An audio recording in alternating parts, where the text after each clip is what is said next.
ang paksa po natin ngayon, the keys of the kingdom.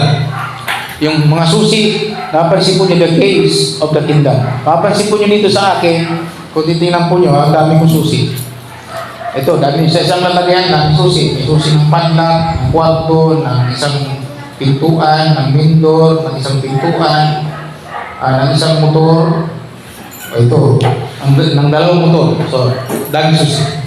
Sa buhay natin, sinasabi ng Bible, kailangan natin ang pinaka-susi.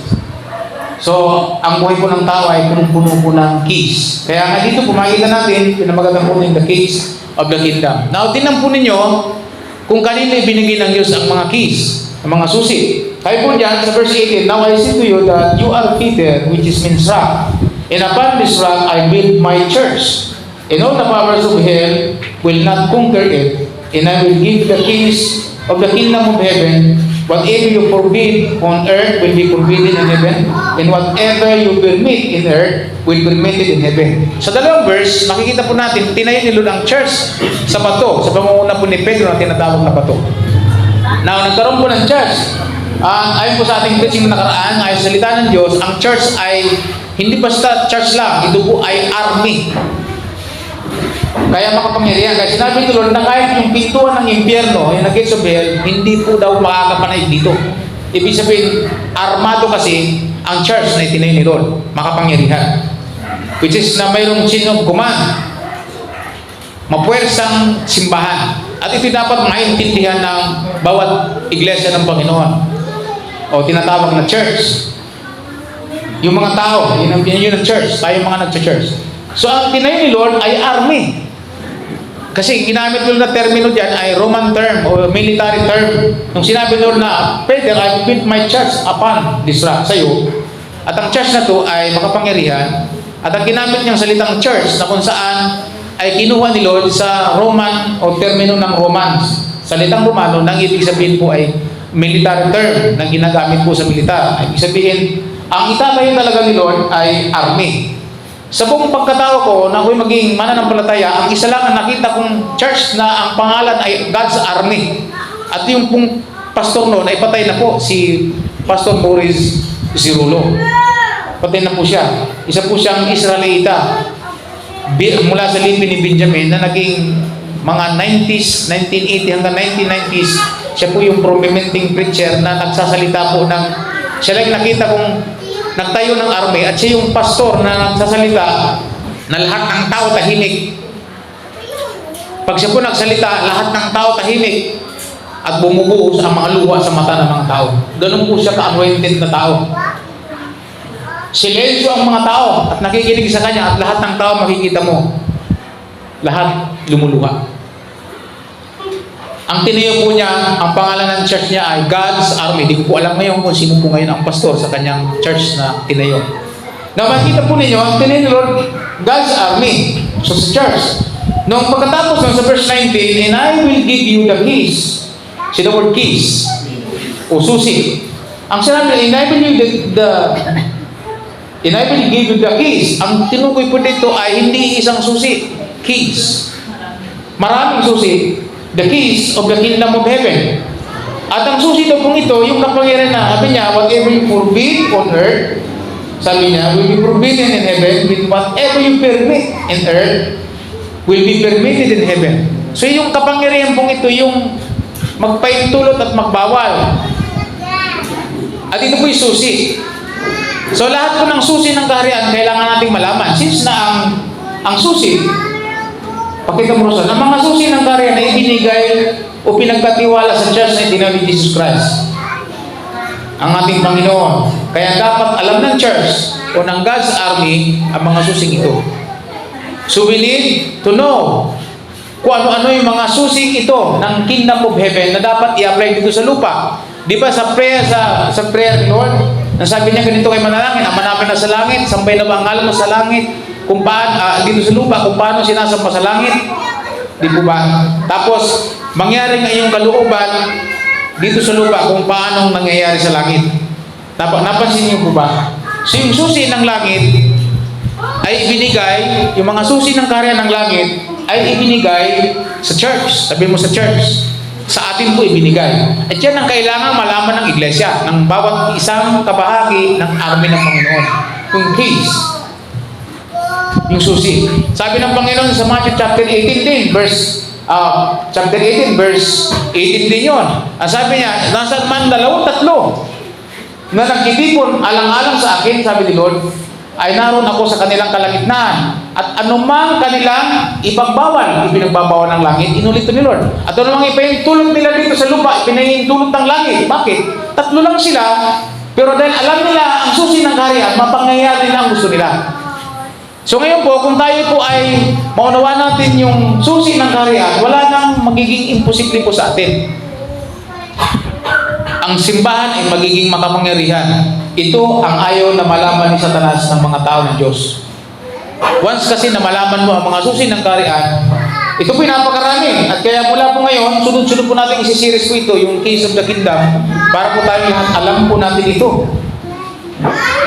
So sa pag-a-apply sa trabaho, di po ba? Gusto ko pong simulan sa inyo, ang pag-aaralan po natin ngayon ay, ang isa sa mga susi sa kaharian ng Diyos ay experience. Sabi mo experience. Karanasan. Okay.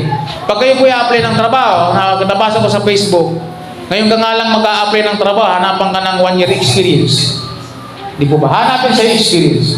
Pag-a-apply ka ng kahit anong trabaho, ngayon, mag-hanapan ka ng experience. Minsan mabubugnot ka kasi, ngayon nga lang mag-a-apply ng trabaho, hanapan mo kung na experience. Di po ba? Anong klaseng gobyerno ito?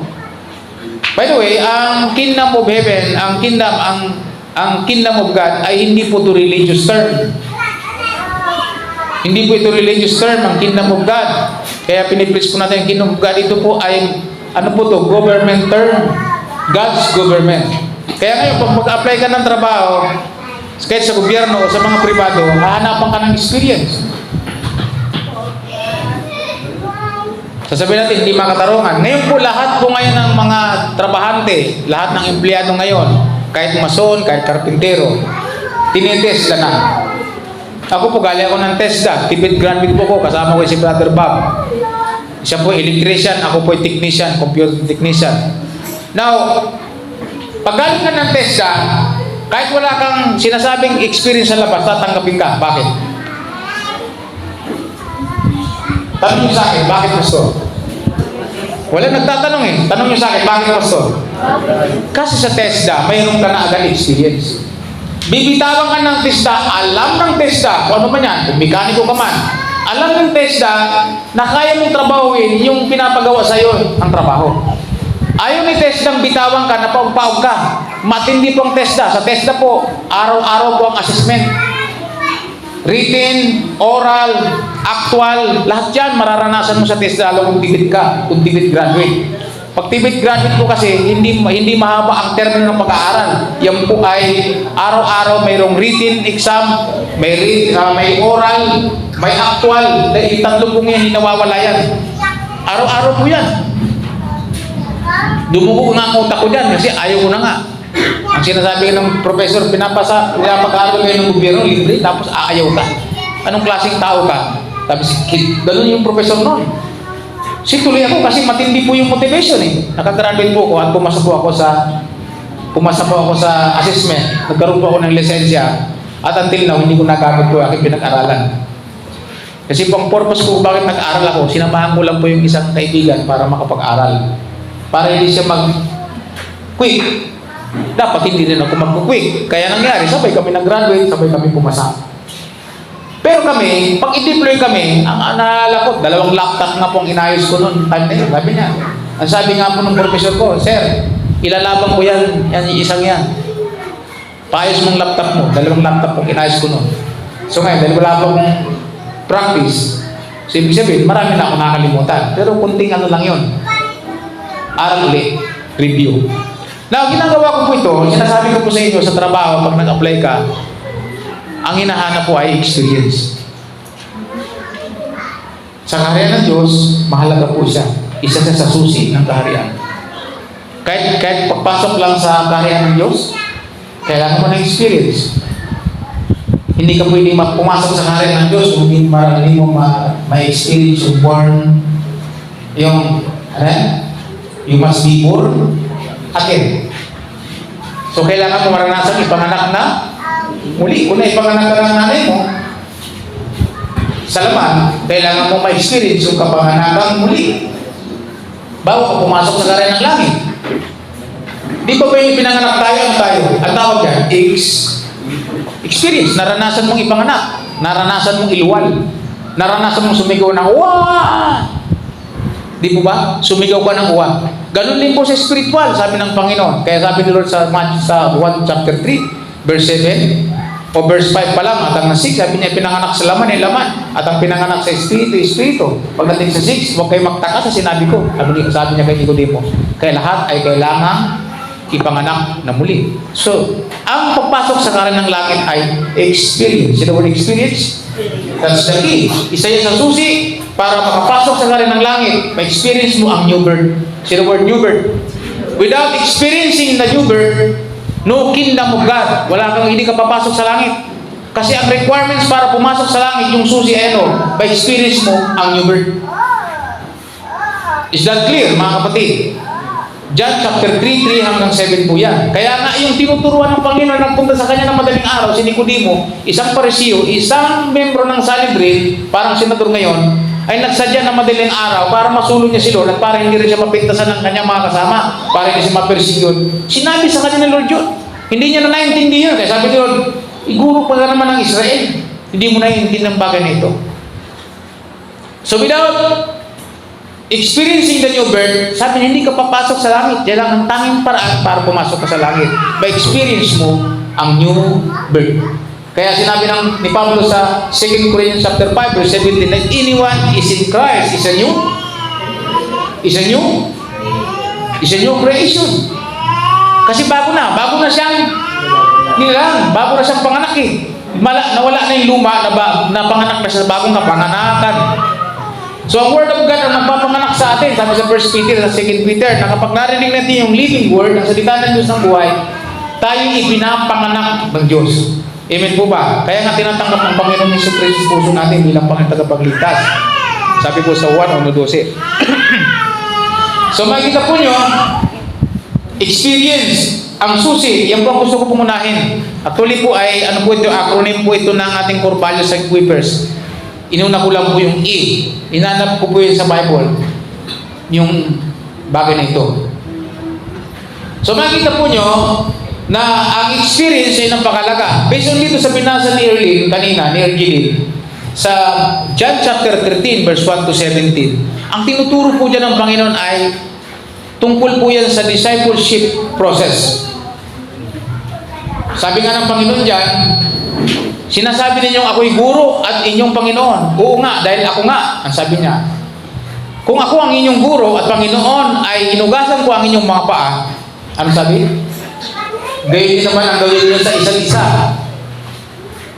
So ang tinuturo po dito ay discipleship o itinatawag na intentional discipleship. See the word intentional. Ang talatang ito, ang pangyayaring ito ay tinuturo po ito hindi sa literal na paghuhugas ng paa.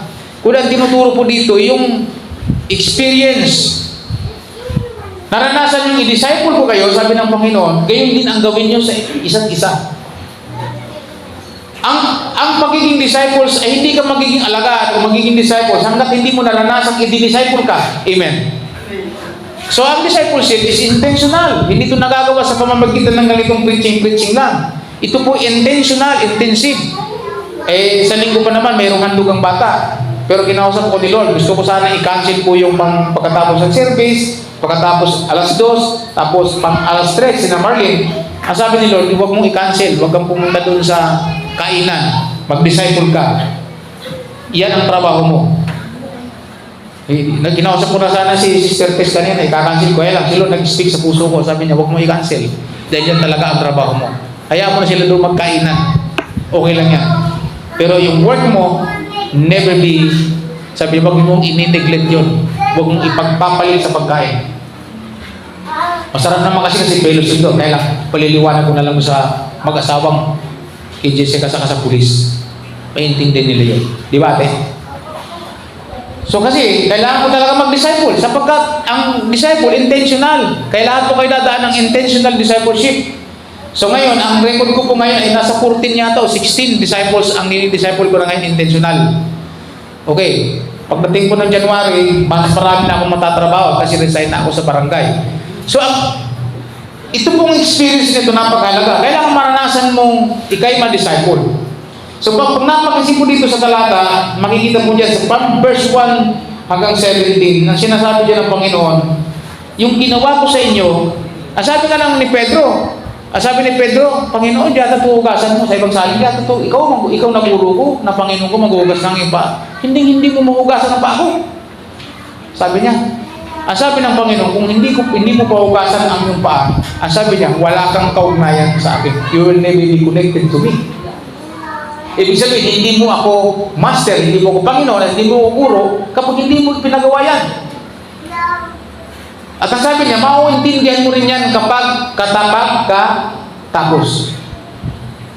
So yun, kung ano, sabi ni Pedro, wag lang ba ako, paliguan mo na rin ako. Ang sabi ni Lord, napaliguan na kayo dahil ang salita ng Diyos. Maliban lang sa paa, kasi ang paa gamit na gamit, kailangan hugasan talaga.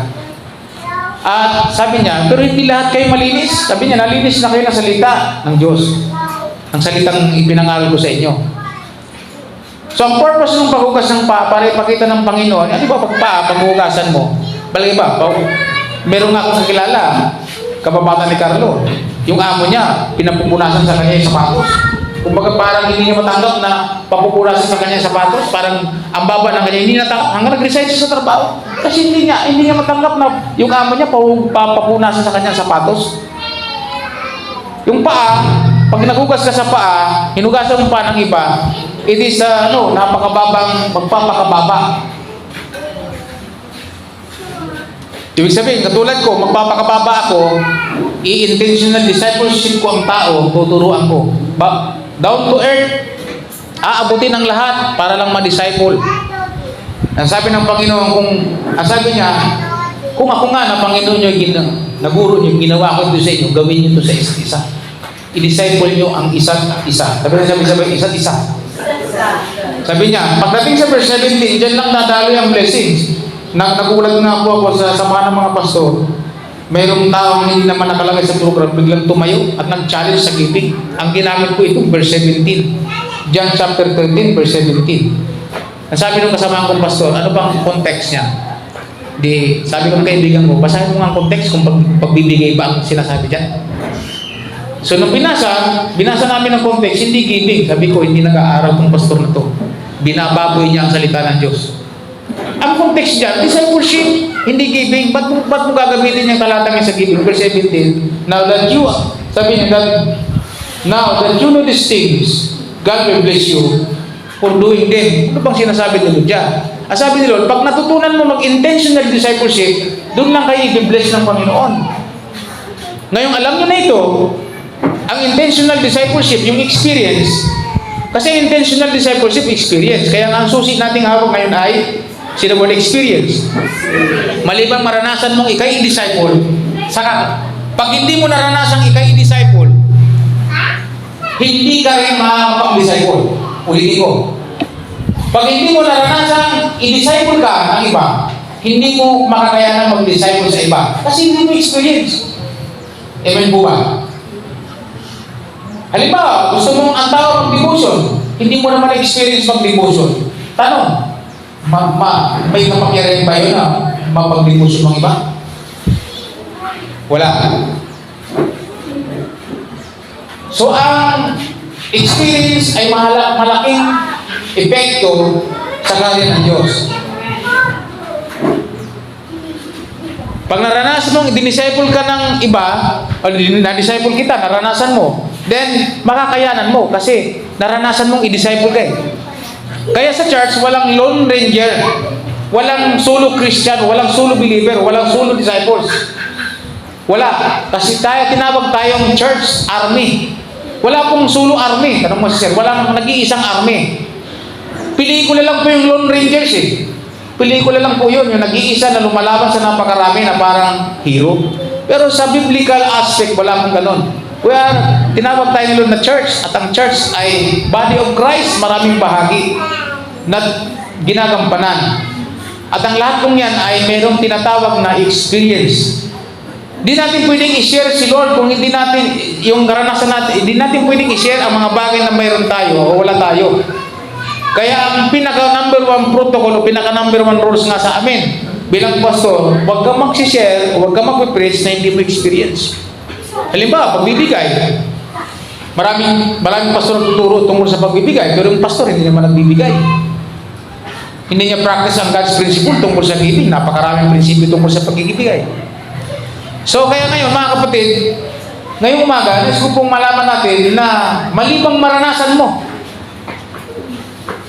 Maganda nga sana ito, magkaroon tayo ng demonstration. Masasabi mo bang masarap ang isang prutas na hindi mo naman natitikman? Hindi mo pa naranasang kainin? Hello? So, sa Kingdom of God, isa sa susi ng karya ng Diyos ay experience. Meron tayong maipapatuto sa iba kung meron tayong experience sa Word of God. Huwag po natin kalimutan na ang tinuturo dito ng Panginoon sa John chapter 13, verse 1 to 17 is experience. At yan ay nakapokus po sa discipleship. Now, sabi ni Lord, kung matutunan nyo na ito, ngayon alam nyo na ito, at i-apply nyo ito sa inyong buhay, pagpapalain kayo ng Diyos. So, intensive discipleship. Intentional. I-intentional po talaga natin ang pagiging disciples. Yan po ang turo ng Bible sa Matthew chapter 28, verse 9 to 20. As sabi ni Lord, therefore go, and make my disciples all nations, baptize them in the name of the Father, and of the Son, and of the Holy Spirit. Ano yan? Great Commission. Ano yan? Preaching. Pagre-reach. And then verse 20, and teach them to obey all I have commanded you. So, ibig sabihin, turuan nyo sila. Yun na po yung equipping. Kaya nga po ang ating message lagi patungkol sa reaching and equipping. So, yun po ay intentional. At pag nagkaroon ka lang ng intentional discipleship, saka lang, may karanasan ka dyan, saka lang po tayo yan. So we have experience dapat. Kaya sa amin po mga nag-equip, ang lagi namin sinasabi, I am equiper. Pag marami ka, we are sa equiper, sa yung meaning na equiper, yung pinapamemorize sa amin yun. Sabi niya, pagka ikaw lang na mag-isa, I am experience. Pag marami ka, we are experience. So one of the keys of the kingdom is experience. Pag walang karanasan, wala tayong may babahagi. Sa buhay na ito sa mundo, ito po'y karanasan. Minsan sa Bible, sa devotion, sabi ng Panginoon sa devotion ko po sa Ecclesiastes, na sabi, hatiin mo sa 7 o 8. Kawikaan ba o Ecclesiastes? Hindi ko lang matanda. Hindi ko maaalala. Pero devotion ko po yan. Hatiin mo sa 7 o 8 ang iyong kalakal. Kapag hindi mo alam ang kasamaang darating sa panahon. O, hindi mo alam ang kasamaang darating sa mga panahon. So, binigyan ko ni Lord ng understanding na kailangan maranasan mong matuto kang mag-manage ng iyong mga kasalapian. Totoo yan. Kasi na-experience namin. Si John, hindi niya akalaing madeding yung anak niya. O yun ang tinatawag na kasamaan na, o circumstances kung tawagin. O karanasan niya. Sabi ko nga sa kanya, dapat talaga makita natin, pinag-usapan namin na talaga marunong tayo mag-savings ng maraming savings na klase. Kasi hindi natin alam ang bukas. May mga nangyayaring uncertainties. O din sabi, ang tawag natin ay circumstances. Sabi natin circumstances. May mga nararanasan tayo dyan na kakaiba na hindi natin na-expect. So without understanding tungkol sa experience, kailangan po nating maunawaan na ang isa sa mga susi sa karya ng Diyos ay experience. Napakalaga. Sabi ni Pablo kay Timoteo, yung experience ko, yung pananampalataya ko, yung mga persecution sa akin, yan dapat ang laman ng preaching mo, alam mo yan. 1 Timothy chapter 3, 2 Timothy chapter 3 yun. Kaya ikaw, Timoteo, alam mo kung anong laman ng preaching mo. Anong laman? Experience ng man of God. experience mo. Kaya sa pagpapalago ng simbahan, sa pagmamanis ng simbahan, malago po ang experience. Nasa kulang-kulang po yung sa trabaho. Amen po ba? Mas maganda po ang may karanasan sa God's kingdom. Kaya, pinapapasok po tayo sa karya ng Diyos, hindi lang tayo basta pinanganak na muli lang, kundi pumasok tayo sapagkat dapat mahawakan po natin ang mga susi noon na sinasabi ng Panginoon, na kung saan sa church ibinigay. Sabihin natin sabay-sabay, sa church ibinigay. So ngayon, kung meron ka pong, alam mo po, marami kayong karanasan. Bahagi po yan ng susi. Kaya lang, pagdating sa church, sa paglago ng simbahan, ang tinadalaki ko po ay intentional discipleship kung saan yun po ang konteksto ng John chapter 13 verse 1 to 17. So sa church, sabi niya, kayo mga alagad ko, ngayong nakuha nyo na at alam nyo na to, pag ginawa nyo yan, ang sabi niya, i-bless ko kayo. Anong sabi sa verse 17? Sabi ko dyan, sa verse 17, now that you know these things, God will bless you for you doing them. Ganda? Kapag daw po natutunan natin ang intentional discipleship, nagpa-intentional discipleship po tayo, ano daw mangyari? I-bless po tayo ng Diyos. Tanungin po niyo yung mga nasa, sister mo nasa season na naman, season 4. Pagdating ng season 4, na-bless ka ba? Marami siyang natutunan. Natutunan niyang i-handle ang kanyang mood. Natutunan niya i-handle ang kanyang, parang ba yun? Pati pera. Pati sa pagdidesisyon. Yung mga asawa nga, si Brother Bob, sa kasi ano, naku, sabi niya, ilang pa sa atin dyan. Pati yung pagiging tupakin, matatalakay niya. Kasi mood yun eh. Sino yung tupakin? Nasa kamay. Madadaanan po natin yan, pagdating ng paibita na. Sino po pwede magpaili? Doon lang tayo, sabi niya. Kung alam niyo to, alam niyo ang ginawa niyo dito, ay dito eh. Intentional discipleship itong ginawa niyo. Ito yung experience ng mga alagad. Ano sabi niya nga? Sabi ni Pedro, nung siya po nangaral, sabi niya sa aklat ng Pedro, sabi niya, saksi kami. Ibig sabihin ng word na saksi, ano yun? Experience. Saksi kami. Nakita namin siya ng mukha, nahipo namin siya. At nakita namin ang tinig sa langit na nagsalita na siya ang aking anak na lubos kong kinalulugdan. At nakita namin si Elias sa si Moses sa kanyang na nakipag-usap, di ba, sa bundok ng Transfiguration. Kaya sabi, saksi kami. Ano yan? Ano ibig sabihin nun? Naranasan namin, nakita namin. Kaya biglang sinabi niya, sabi niya, kayong matatanda ng simbahan, kayong pagpastoran nyo, kayong mga elders, kayong mga pastor na tulad ko, na matandang pastor, pagpastoran nyo ang mga tupa ng Diyos na tinubos ng kanyang dugo. Yun po ang huling hambil ni Pedro, sapagkat ako'y matitigog na, alam niya nang bubugutan na rin siya, nang mamamatay na siya. Mga kapatid, napakalaga ang experience. Sa kingdom of God, isa sa susi ay experience. Sa kaya ngayon, experience na i-detalye natin, experience na tayo na intentional discipleship. So, ang pinakapaksa ko natin ngayon ay intentional discipleship. One of the keys of the kingdom. So, nakita nyo? Personalan po ang approach ng Panginoon sa mga alagad sa 12. At sabi nga niya, hindi lahat kayo malinis, sapagkat ang isa sa inyo ang magkakanulo sa akin. Ibig sabihin, hindi lahat ng alagad ay nagiging maayos. Kaya nga po, may intentional discipleship. So, kailangan po yan. Di karanasan ng mga nakaraang panahon na ang style ng discipleship, preaching na katulad nito, Bible study, self-grouping, etc., etc. Hindi pala siya effective. Ang effective ay kung paano gumawa ng alagad ay intentional discipleship. Intention mo talaga. Ito, pagkatapos ng September, ang dalawa, magsusulit na sila. Ano i-assess ko na sila kung ano na yung mga nagagawa nila, na i-apply na. Although nakikita nyo silang tumatayo na sila pareho. Nakikita nyo, palapak naman natin sila, tumatayo na sila pareho. Mayroong changes sa kanilang buhay. Bakit? Naranasan nila. Bakit nila nakakapagsalita na yan sila ng tumatayo? Natuwa nga ako kay Ruel kasi bago siya magpakanta. Dati wala naman bago magpakanta.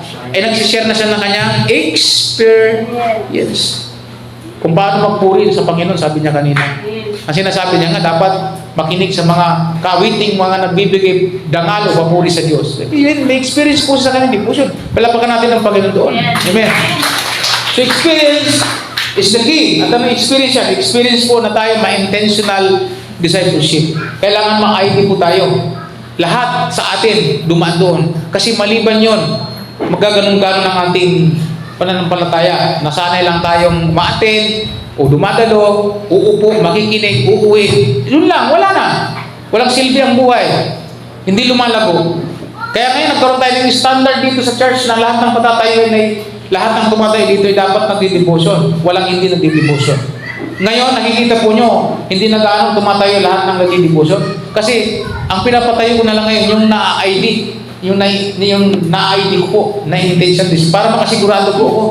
So nakikita nyo, ang tumatayo yung dalawa, nagpapalit-pat lang sa kasi si Pastora, sa kasi si Marlene. Yung iba, sila lang muna.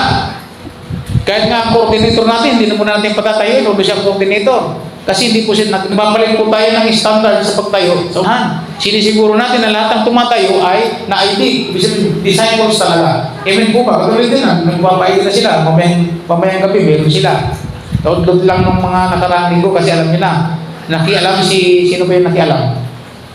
Si Karina, Sister Karina pa na napunti. Tapos si Enteng, saka si Habagat. Kaya halos isang linggo. May experience po ako pupunto sa inyo sa tindi. Nakadaan po ako bumaba ng Kaluson sa spillway. Pagbalik hindi. Inanod kami ng motor ko. Pagdating sa gitna, hindi kinaya. Tuloy-tuloy na doon sa baba. Pinipilit ko yung gilid ng mahuhulog na. Nung mahuhulog, kaya ng spillway. Nalaglag na yung puwet ng gulong. Nung tatangay na rin ako magsasama, ikaw na lang mag-isa. Kaysa kasama pa ako dyan. Magkabukul-bukul pa ako dyan, magkalusalusan. Sabi ko kay Erwin, sabi ko kulot, paglubog, wala na, hindi na makita. Sabi ko, patay, wala na yung motor. Mamaya-maya, lumitaw doon sa may ganung pintuan. Pagdating ko, uy, nandoon, saklolo. Takbo, tayong dalawang balon, dumulong. Kung wala yung tatlo, hindi ko na maiahon yung motor. Ang tawag ko doon ay experience. Anong experience ko doon?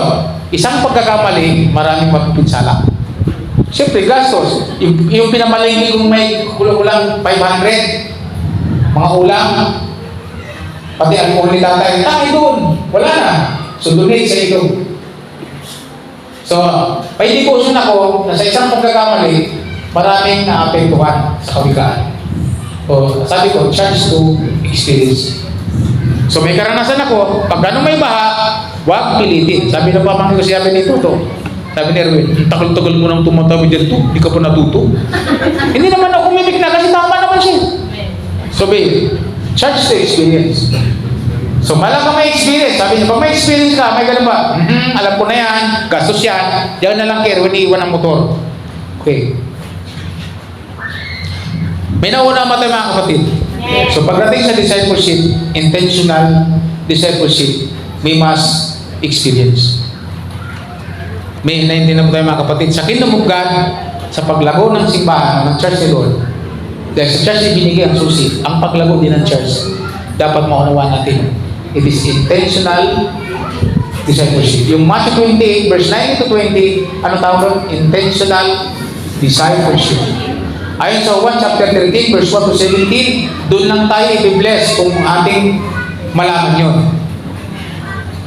Pag nalaman natin na intentional pala, o sasabihin natin, lahat ng i-schedule, naka-schedule na ngayon Sister Tessa kasi Sister Karina. Pagkatapos po ng gawain natin ngayon, may learnings. After ng learnings, halang yung dalawa, dito na kami manananghalian.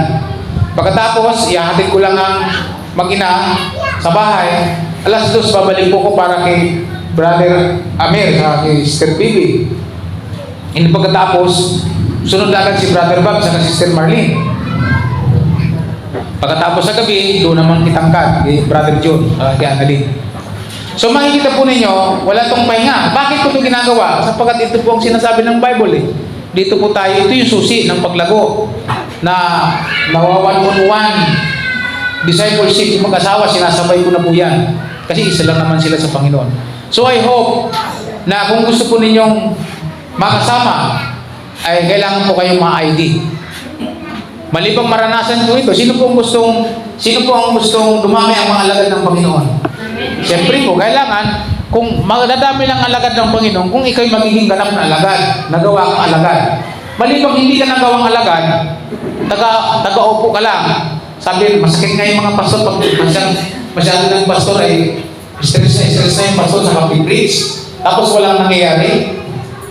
At iba ang kanyang pananaw tungkol sa discipleship. Akala niya kasi pulpito, paraan ng discipleship. Ano nangyari? Na-stress na lang. Tagal mo nang dumadalo. Tagal ko nang preaching yan. Hindi kayo natututo. At naman salita, nakaka-upend ng kape. Kasi sasabihin lang, nakabutas ng upuan.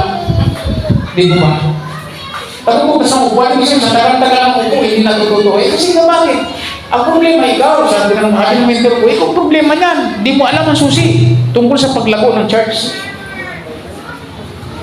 Dapat alam ng pastor kung paano lalago ang simbahan. Sabi ko, yun nga ang problema ko, matagal ako, 20 years, natingga. Sabi niya, ang susi pala talaga ay gumawa ng alagad. Yun ang utos.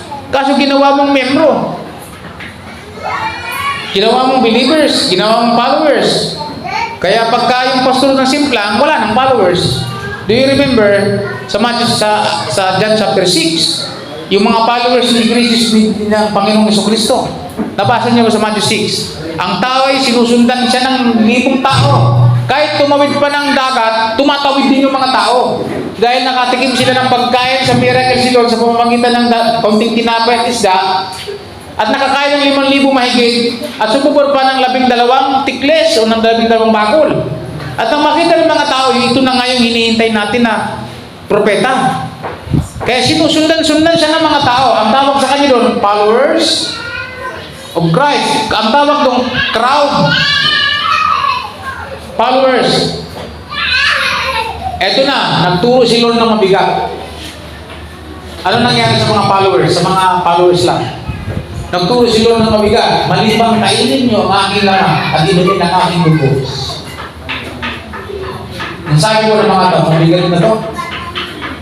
Cannibalistic na ito. Paano natin kakainin ang laman yan sa kang dugo niyan? O sabi niya, mabigat na to, hindi na to kaya. Hindi na kaya ang alat ng turo nito. Sabi niya. So anong sabi? Tumalikod na yung mga tao. Tumigil na sila sa pagiging, ang sabi nga doon ay tumigil na sila sa pagsunod sa Panginoon. Bakit? Followers lang sila eh. Ang natira talaga, disciples, yung 12.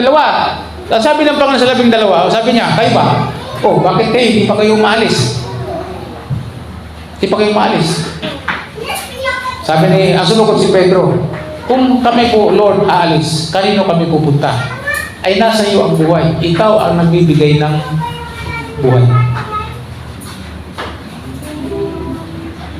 So, sino talaga ang mag-stay kay Lord? Sino mag-stay? Tanging disciples lang. Walang maasahan sa miyembro, walang maasahan sa mga followers, believers, wala. Although lahat tayo tinatawag tayong believers, pero dapat tayo, alam natin kung anong kinatatayo natin. Dapat nagawa kang alagad. Sabi mo sa katabi mo, magpagawa kang alagad. Ibig sabihin, magpa-ID ka. Dapat maging alagad ka.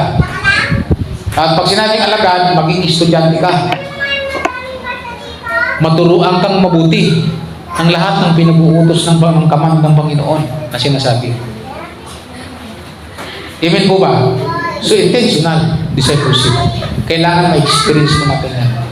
Without experiencing the intentional discipleship, di natin mararanasan ang paglaro. So, ang susi binigay sa church. At ang church ang mamamahala po ng susi. At ang church ang mag-a-apply ng susi. Amen po ba? Kahit anong klaseng tao na napabilang sa church ni Lord, kailangan po sila ma-disciple po siya. Ngayon, sino mag-i-intentional discipleship ko? Ang nag-i-intentional discipleship ay iis pa lang. Pag napadaan po kayo roon, ako sinasabi ko lagi sa dalawa, pagkatapos nito, mayroon akong mga taong ipahandle sa inyo kung paano ko kayo ginawang dinisciple, paano kayo pinadaan sa ID. Kaya yung lesson, sabi ko, huwag niyong mawawalain. Kasi yan ang gagamitin nyo dun sa mga taong ipahandle ng Diyos sa inyo. So ako, dinisciple ko sila. Ang sabi ng Bible, ngayong alam mo na ito. Ngayong experience na, yung dalawa, si Ruel sa si Rosa, ay experience na ito, i-bless kayo ni Lord kung gagawin nyo rito sa iba. Nandyan po ba kayo mga kapatid? Naranasan nyo, na-experience yung kayo gawing alagad, gawin nyo rin sa iba para ma-bless kayo ni Lord. Ano sabi ng John 17 at chapter 13 verse 17? Ngayong alam nyo na ito. Now you know these things. Then God will bless you if you do them. Saan daw ang blessings? Kaya ngayon pala ako binibless ni Lord kasi ngayon pala ako gumagawa talaga ng alagaan intentionally. Sino ba intentionally? Ngayon ko palang nararanasan ito. So, ang experience napakahalaga. Kasi naranasan kong i-disciple ng aking mentor. Online ko nga eh. At minsan, nung mag-aral kami sa Metanoia, mayroon kami libreng ID ng mag-asawa. Tinuruan kami. Tapos dumami ng dumami. Sabi ng iba, ano to? ID? Ba't ang dami? Sabi niya, hindi, libre to. Hindi dati, pastor tama. Ang tawag sa akin, tama. Ganda nung walang mali. Mga kapatid, meron tayo naintindihan mga kapatid. So, ang desire ng Panginoon ay intentional discipleship. Lahat padaan doon. Huwag kayong mag-alala, ito po ay stage by stage. May mga level. Ang tawag po doon. Pag natapos po niyo yung ID 101, mayroon pong next level. Yung katulad nilindaan na namin mag-asawa ngayon. Na nauudot-udot nga. Dahil nga sa panahon at yung aking mentor napaka-busy. Yung mentor ko po ngayon ay nasa Quezon Province. Nag-message na sa akin na sabi niya, now na ngayon ay updated ka sa iyong portion for the feast, compare mo ito sa dati at ngayon kung ano nangyayari. So sinasabi niya pong ikumpara mo ito noon at ngayon kung anong mga nangyayari, yung mga experiences. Kung malaman mo kung binibless ka ba ni Lord o hindi, pag ginagawa mo na yan. Na mga kapatid, napakalaga ang intentional discipleship. Sana meron po kayo natutunan na ang keys of the kingdom ibinigay sa church. At ang church dapat alam ito ng church. At concerning sa paglago ng church, sa paglago ng church, ang susi ay intentional discipleship.